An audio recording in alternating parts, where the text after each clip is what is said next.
Claudia Sheinbaum no levantó el tono. No improvisó una pelea y no necesitó convertir la conferencia en un espectáculo. Hizo algo más frío, más eficaz. Puso una pregunta sobre la mesa. ¿Quién trajo a Isabel Díaz Ayuso a México? En apariencia, era una pregunta política más, pero en realidad fue una maniobra de precisión, porque con esa frase, Sheinbaum cambió el centro del conflicto. La discusión dejó de ser únicamente sobre una dirigente española que llegó a México reivindicando a Hernán Cortés. Pasó a ser sobre los grupos mexicanos que decidieron recibirla, fotografiarse con ella y convertir su visita en una señal ideológica. Ahí comenzó el golpe. Ayuso había llegado con una agenda de confrontación. Venía de una derecha española acostumbrada a hablar de batalla cultural, de pasado imperial, de identidad hispana y de acusaciones contra gobiernos progresistas. Su visita podía parecer un viaje protocolario, pero Claudia Sheinbaum leyó el movimiento como lo que era una provocación política en territorio mexicano. Y cuando respondió, no respondió solo contra Ayuso, respondió contra la red que la sostuvo. El PAN, figuras del PRI, gobiernos estatales opositores, personajes mediáticos y sectores empresariales quedaron de pronto bajo la misma luz. Ya no podían presentarse como simples anfitriones. Quedaban asociados a una figura extranjera que, en medio de la controversia, defendía una visión colonial de la historia y provocaba rechazo incluso en España, porque ese fue el giro más incómodo. Mientras la oposición mexicana intentaba usar la visita para mostrar fuerza internacional, desde Madrid llegó una carta de disculpa dirigida a Claudia Sheinbaum y al pueblo mexicano. Más Madrid, grupo opositor en la comunidad gobernada por Ayuso, calificó la visita como un ridículo político y expresó vergüenza por las provocaciones cometidas en México. Ese documento cambió el clima. Sheinbaum ya no aparecía aislada frente a una dirigente extranjera. Aparecía respaldada por voces españolas que también cuestionaban a Ayuso. Y sus adversarios mexicanos quedaron atrapados en una contradicción difícil de defender. Apoyaban en México a una figura que en su propio territorio era acusada de dañar la imagen de Madrid. La presidenta entendió entonces que el episodio podía convertirse en algo mayor. No era una simple polémica diplomática, era una batalla por el sentido de la nación, por la memoria histórica y por la legitimidad moral de la oposición. Y en esa batalla, Sheinbaum no eligió explicar demasiado, eligió señalar el punto débil. ¿Quién la trajo? La pregunta siguió flotando, y cada fotografía de Ayuso con políticos mexicanos empezó a pesar como una prueba. La visita de Isabel Díaz Ayuso no explotó por accidente. El choque ya estaba preparado desde antes de que aterrizara en México. Claudia Sheinbaum lo sabía. Y precisamente por eso decidió no tratar el episodio como una simple controversia diplomática, lo convirtió en una radiografía política de la derecha mexicana. Porque detrás de Ayuso no estaba solamente el gobierno de Madrid, detrás estaba toda una narrativa internacional. Una narrativa que busca presentar a los gobiernos progresistas latinoamericanos como amenazas ideológicas, mientras intenta rehabilitar símbolos históricos ligados al colonialismo, al conservadurismo y a la vieja alianza entre élites políticas, económicas y religiosas.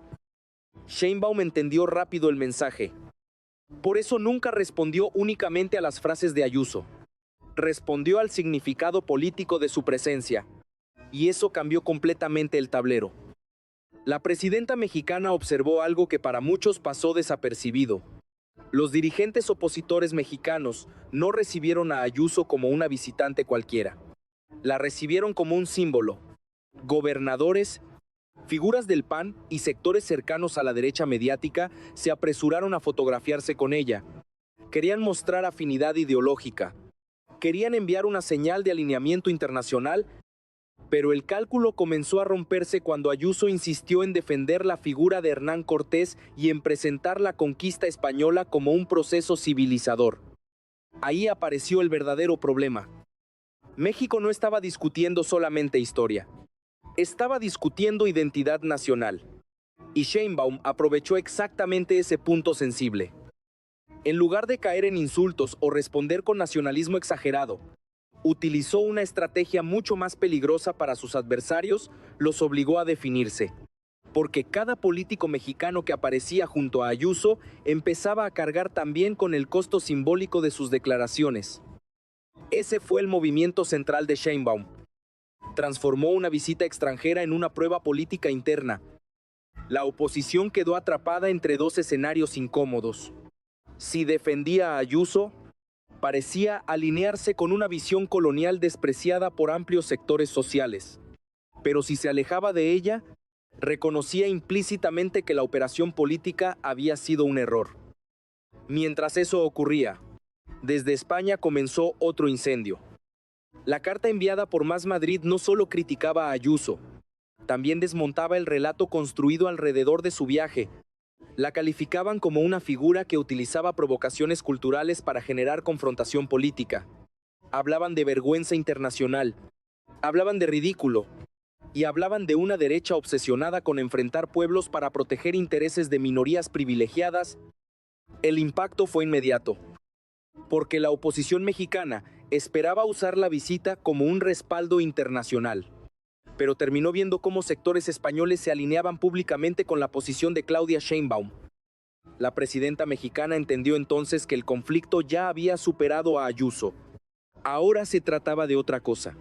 Se trataba de demostrar que la oposición mexicana seguía buscando legitimidad política fuera del país mientras quedaba desconectada de los símbolos históricos que movilizan emocionalmente a gran parte de la población.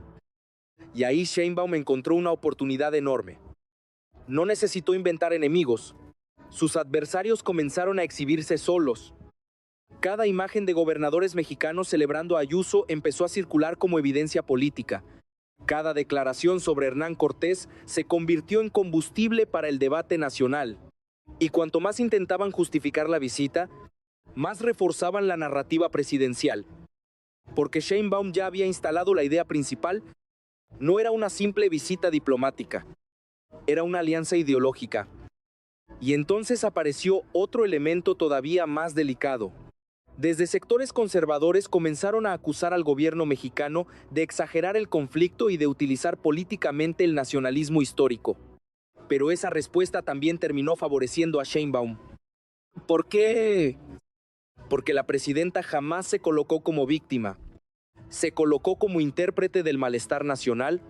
Habló de invasión, de esclavitud, de exterminio indígena y de la necesidad de reconocer la violencia histórica de la conquista. Y al hacerlo, conectó el conflicto actual con una memoria colectiva mucho más profunda. Eso elevó la tensión. La oposición ya no discutía solo contra Sheinbaum. Empezaba a discutir contra símbolos históricos extremadamente sensibles para millones de mexicanos. Y mientras el debate seguía creciendo, Ayuso comenzó a perder control de su propia gira. Cancelaciones, críticas, rechazo en algunos eventos y cuestionamientos desde España empezaron a convertir el viaje en un desgaste político inesperado. La escena ya era completamente distinta a la planeada. Lo que debía consolidar un frente conservador internacional terminó convirtiéndose en un episodio que fortalecía el discurso nacionalista de Claudia Sheinbaum y exponía las contradicciones de sus adversarios. Pero la presidenta todavía no mostraba todas sus cartas. Porque detrás de esta batalla simbólica empezaba a revelarse una estrategia mucho más amplia.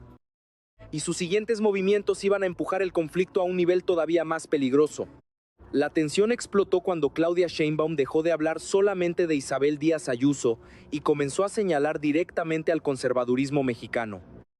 Ese fue el momento exacto en que la polémica se convirtió en guerra política, porque hasta entonces la oposición todavía podía intentar vender la historia como un simple intercambio diplomático malinterpretado. Pero cuando Sheinbaum preguntó públicamente por qué ciertos sectores mexicanos decidieron traer a una figura que reivindicaba a Hernán Cortés, la discusión cambió de dimensión. Ya no era España contra México. Era una disputa interna por el significado de México. Y eso golpeó con fuerza. Las imágenes comenzaron a circular por todas partes. Gobernadores panistas sonriendo junto a Ayuso, figuras conservadoras presentándola como referente internacional empresarios y comunicadores cercanos a la derecha amplificando su discurso. Todo eso empezó a construir una narrativa muy peligrosa para la oposición. La narrativa de una élite desconectada de la sensibilidad popular. Sheinbaum entendió perfectamente el impacto emocional del tema. Por eso insistió en recordar algo clave. La conquista española no fue un encuentro amistoso. Fue violencia, esclavitud, exterminio y sometimiento. Con esa línea, la presidenta desplazó completamente el eje del debate. Ya no se discutía si Ayuso tenía derecho a opinar. Se discutía por qué políticos mexicanos parecían tan cómodos defendiendo símbolos asociados a una herida histórica todavía presente en la memoria colectiva. Y mientras el conflicto crecía, los aliados de Ayuso comenzaron a cometer errores. Intentaron victimizarla. Aseguraron que el gobierno mexicano estaba promoviendo hostilidad contra ella. Hablaron de intolerancia ideológica. Hablaron de persecución política. Pero cada intento de convertirla en víctima chocaba con otro problema. Incluso desde España seguían llegando críticas contra su comportamiento en México. Eso debilitó todavía más la posición conservadora. Porque Claudia Sheinbaum no necesitaba exagerar nada. Las contradicciones aparecían solas. Mientras la derecha mexicana defendía a Ayuso, sectores españoles la acusaban de hacer el ridículo internacionalmente y de usar México para alimentar su propia agenda política. Ahí el conflicto comenzó a salirse de control. La presidenta mexicana empezó entonces a mover otra pieza estratégica. Relacionó el episodio con una discusión más amplia sobre soberanía nacional, identidad cultural y poder político. Y eso elevó enormemente la presión, porque el gobierno ya no hablaba únicamente de una visitante extranjera incómoda. Hablaba de grupos internos que, según la narrativa presidencial, seguían admirando modelos políticos externos mientras despreciaban parte de la historia y la identidad mexicana. La oposición quedó atrapada en una posición extremadamente frágil. Si atacaban el discurso de Sheinbaum, corrían el riesgo de parecer defensores del colonialismo. Pero si guardaban silencio, permitían que la presidenta consolidara la narrativa sin resistencia. Y en medio del caos, apareció otro actor inesperado, Eduardo Verástegui. Su fotografía junto al rey Felipe VI encendió todavía más la polémica. Sus mensajes defendiendo la hispanidad, la religión y los valores tradicionales fueron interpretados por amplios sectores como una continuación del mismo discurso que Ayuso había llevado a México. La conexión fue inmediata. Para el oficialismo, Verástegui representaba exactamente el tipo de alianza ideológica que Sheinbaum quería exhibir: conservadurismo religioso, nostalgia imperial y rechazo al proyecto político progresista que actualmente gobierna México. Y entonces el conflicto dejó de ser episódico. Se transformó en una confrontación cultural de gran escala. Los discursos comenzaron a endurecerse. Las redes sociales explotaron. Los medios se dividieron. Los sectores oficialistas hablaban de vendepatrias y colonialismo. Los sectores conservadores denunciaban manipulación política y polarización. Pero mientras todos peleaban alrededor del incendio, Claudia Sheinbaum mantenía algo muy importante bajo control: el ritmo del conflicto. Nunca reaccionó desesperadamente. Nunca perdió la línea estratégica. Cada intervención parecía diseñada para mantener viva la controversia sin aparecer dominada por ella. Y eso empezó a preocupar seriamente a la oposición. Porque cuanto más crecía el debate, más se fortalecía la figura presidencial como defensora de la soberanía histórica y cultural del país. Pero el verdadero movimiento de Sheinbaum todavía no aparecía completamente. Porque detrás de esta confrontación emocional comenzaba a construirse una estrategia política mucho más profunda. Una estrategia que no buscaba solo ganar una discusión. Buscaba redefinir quién tiene legitimidad para hablar en nombre de México. Claudia Sheinbaum nunca trató el caso Ayuso como un escándalo aislado. Y ahí estuvo la diferencia fundamental entre ella y sus adversarios.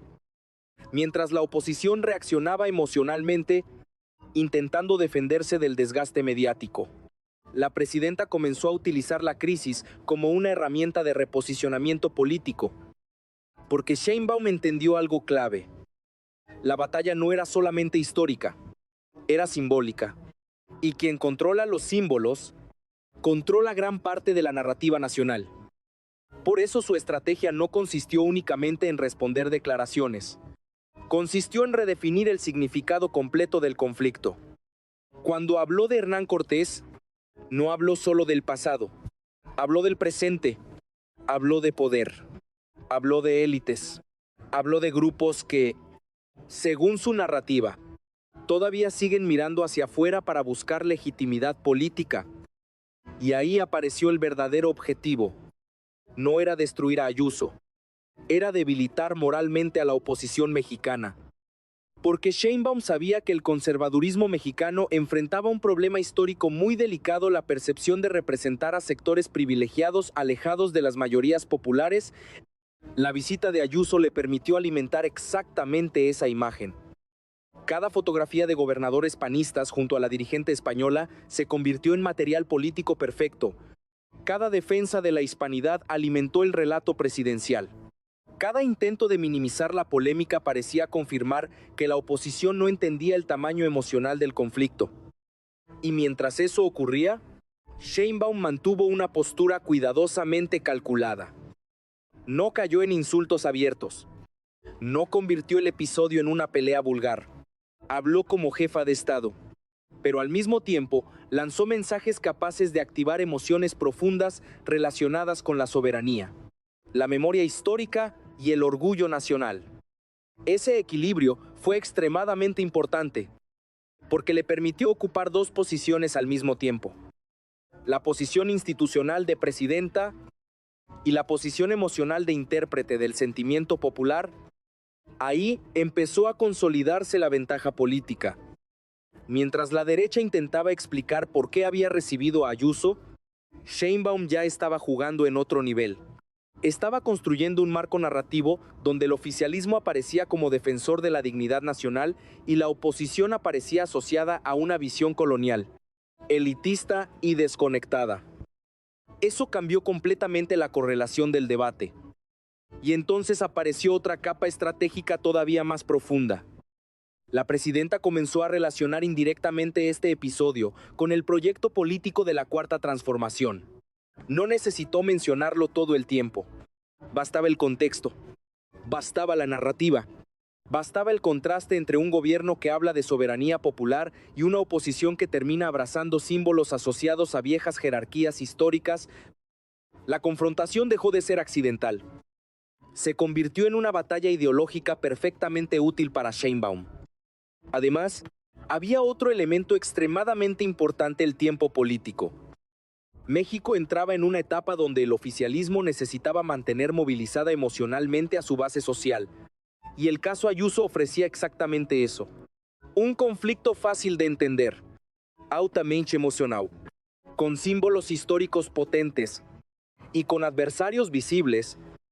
La presidenta aprovechó cada segundo. Nunca permitió que el tema muriera rápidamente. Cada conferencia agregaba un nuevo ángulo. Cada declaración reforzaba la idea de que el problema no era solo Ayuso, sino la visión política representada por quienes la recibieron. Eso comenzó a generar nerviosismo dentro de la oposición, porque cuanto más intentaban defenderse, más alimentaban el relato presidencial. Si negaban el problema, parecían arrogantes. Si atacaban a Sheinbaum, parecían insensibles frente al tema histórico. Y si se distanciaban de Ayuso, quedaban debilitados frente a su propia base conservadora. Era una trampa narrativa muy difícil de romper. Pero Sheinbaum todavía estaba construyendo algo más grande. La presidenta entendió que el conflicto también servía para redefinir el eje emocional del debate político nacional. Durante años, buena parte de la oposición intentó presentar al oficialismo como radical, polarizante o incapaz de dialogar con el mundo exterior. Sin embargo, con el episodio Ayuso, el gobierno logró invertir parcialmente esa percepción. Ahora los sectores conservadores aparecían como provocadores ideológicos, y Sheinbaum aparecía como la figura que defendía la estabilidad institucional mientras respondía a una agresión simbólica. Eso fue extremadamente eficaz. porque incluso personas que no necesariamente apoyaban al gobierno comenzaron a incomodarse con ciertas declaraciones de Ayuso sobre la conquista española. El oficialismo logró ampliar momentáneamente el terreno emocional del conflicto más allá de su base tradicional. Ahí estuvo una de las jugadas más inteligentes. La presidenta evitó encerrar el tema únicamente dentro de Morena o de la izquierda. Lo convirtió en una discusión nacional sobre identidad y soberanía cultural. Y mientras el debate seguía creciendo, los sectores más radicales de la derecha cometieron otro error estratégico. Comenzaron a exagerar. Hablaron de censura, hablaron de persecución ideológica, hablaron de dictadura cultural, pero esos discursos terminaron fortaleciendo todavía más la posición presidencial, porque parecían desconectados del sentimiento general que había provocado la polémica. Sheinbaum observó todo eso con calma, y mientras sus adversarios reaccionaban impulsivamente, ella seguía construyendo la imagen que más le convenía, la de una presidenta capaz de transformar ataques externos en cohesión política interna. Pero toda estrategia tiene consecuencias. Y el problema para la oposición era que el desgaste ya no se limitaba a unos cuantos días de controversia mediática. El episodio comenzaba a dejar heridas más profundas, heridas que podían alterar las alianzas, el discurso y el equilibrio político en los meses siguientes. Las consecuencias comenzaron a sentirse mucho más rápido de lo que muchos imaginaron. Lo que inicialmente parecía una polémica pasajera terminó abriendo una fractura política y simbólica que seguía creciendo incluso después de que Isabel Díaz Ayuso abandonara el centro de la escena pública. Porque el verdadero impacto ya no dependía de ella. Dependía de Claudia Sheinbaum. Y la presidenta decidió mantener viva la interpretación política del episodio. Ese fue el movimiento más importante. Sheinbaum entendió que el conflicto le había entregado una oportunidad excepcional para consolidar tres cosas al mismo tiempo: liderazgo nacional, legitimidad simbólica y capacidad de marcar la agenda política.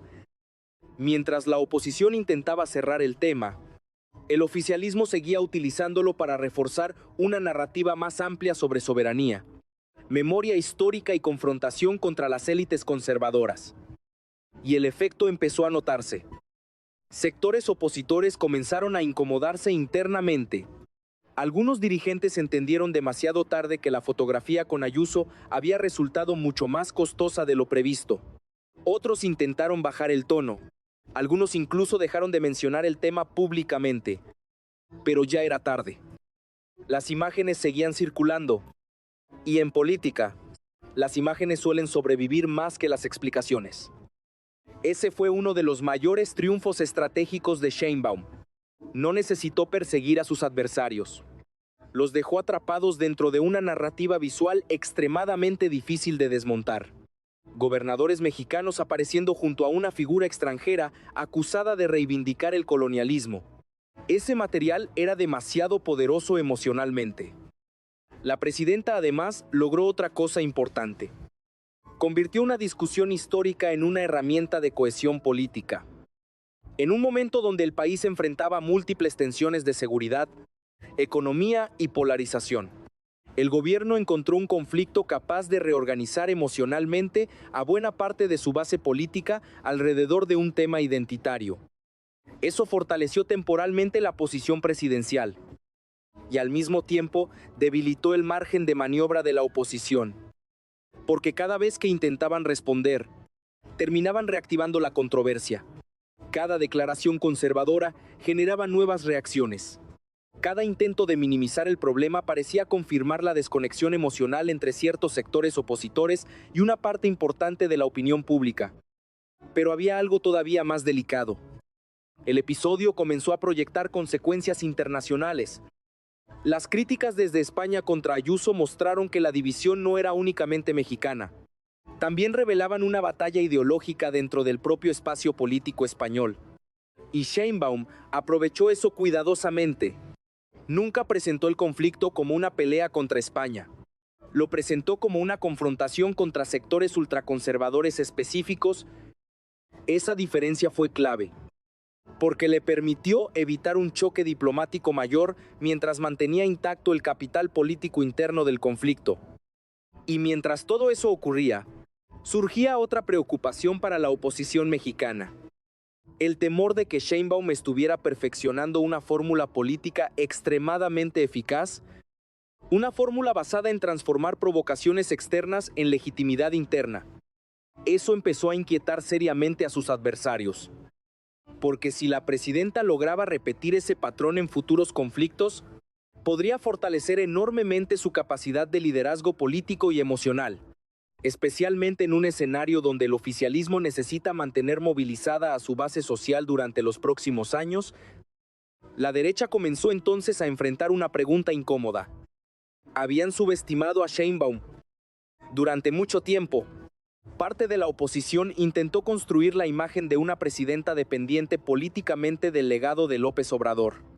Pero el episodio Ayuso empezó a mostrar otra faceta: una presidenta capaz de administrar conflictos complejos, controlar ritmos narrativos y convertir ataques ideológicos en oportunidades estratégicas. Eso cambió percepciones. Incluso dentro del oficialismo, algunos comenzaron a observar que Sheinbaum estaba desarrollando un estilo propio, menos explosivo que el de López Obrador, más frío, más técnico, más calculado, pero igualmente eficaz para polarizar cuando lo considera necesario. Y esa evolución política puede tener enormes consecuencias futuras, porque México seguirá enfrentando tensiones profundas relacionadas con identidad nacional, memoria histórica, desigualdad y disputa ideológica. Y Sheinbaum parece haber entendido que esos temas pueden convertirse en herramientas poderosas de construcción política si son manejados correctamente. Por eso el caso Ayuso no terminó realmente cuando acabó la visita. El episodio dejó algo mucho más importante. Dejó una demostración pública de cómo Claudia Sheinbaum está aprendiendo a utilizar el conflicto como mecanismo de consolidación política. Y eso obliga a mirar hacia adelante. Porque si esta crisis fue solo una muestra inicial de su estrategia presidencial, entonces el verdadero escenario de confrontación apenas estaría comenzando. Y ahí es donde el futuro político mexicano empieza a ponerse mucho más intenso. Al final, Isabel Díaz Ayuso terminó abandonando México, pero el conflicto que dejó atrás siguió creciendo incluso después de que desaparecieran las cámaras, los eventos y las fotografías oficiales, porque Claudia Sheinbaum logró algo mucho más importante que ganar una discusión momentánea. Logró convertir una provocación externa en una prueba política interna, y eso cambió completamente el equilibrio del episodio. Lo que comenzó como una visita impulsada por sectores conservadores terminó transformándose en una vitrina incómoda para la propia oposición mexicana. Las imágenes, las declaraciones y las defensas públicas alrededor de Ayuso dejaron expuestas fracturas profundas sobre identidad, memoria histórica y legitimidad política. Sheinbaum entendió perfectamente el tamaño de esa oportunidad. Nunca necesitó exagerar demasiado. Nunca necesitó convertir el tema en un espectáculo descontrolado. Le bastó con dirigir el foco hacia una pregunta estratégica. ¿Quién la trajo? Esa pregunta terminó persiguiendo a sus adversarios durante toda la crisis, porque detrás de ella aparecía algo mucho más grande: la sospecha de una oposición que todavía busca referentes externos mientras pierde conexión emocional con sectores amplios de la sociedad mexicana. Y mientras el debate seguía encendido, la presidenta consiguió fortalecer una imagen extremadamente útil para su gobierno, la de una líder que defiende soberanía, memoria histórica y dignidad nacional frente a provocaciones ideológicas. Ese fue el verdadero resultado político. Ayuso probablemente llegó pensando que iba a desafiar al oficialismo mexicano, pero terminó entrando en un terreno donde Claudia Sheinbaum tenía ventaja: el control de la narrativa simbólica. Y ahí la presidenta jugó con paciencia. Dejó que la oposición hablara, dejó que las fotografías circularan, dejó que los discursos conservadores crecieran. Y cuando el conflicto alcanzó suficiente temperatura, convirtió todo el episodio en una discusión nacional sobre identidad y legitimidad. Eso fue lo más peligroso para sus adversarios, porque ya no peleaban únicamente contra el gobierno. Peleaban contra una narrativa emocional cuidadosamente construida. Ahora la gran pregunta es otra. ¿Fue este episodio una excepción o el primer aviso del estilo político que Claudia Sheinbaum piensa imponer durante su presidencia, porque si algo quedó claro después de esta crisis, es que la presidenta no está reaccionando simplemente a los ataques, está aprendiendo a utilizarlos.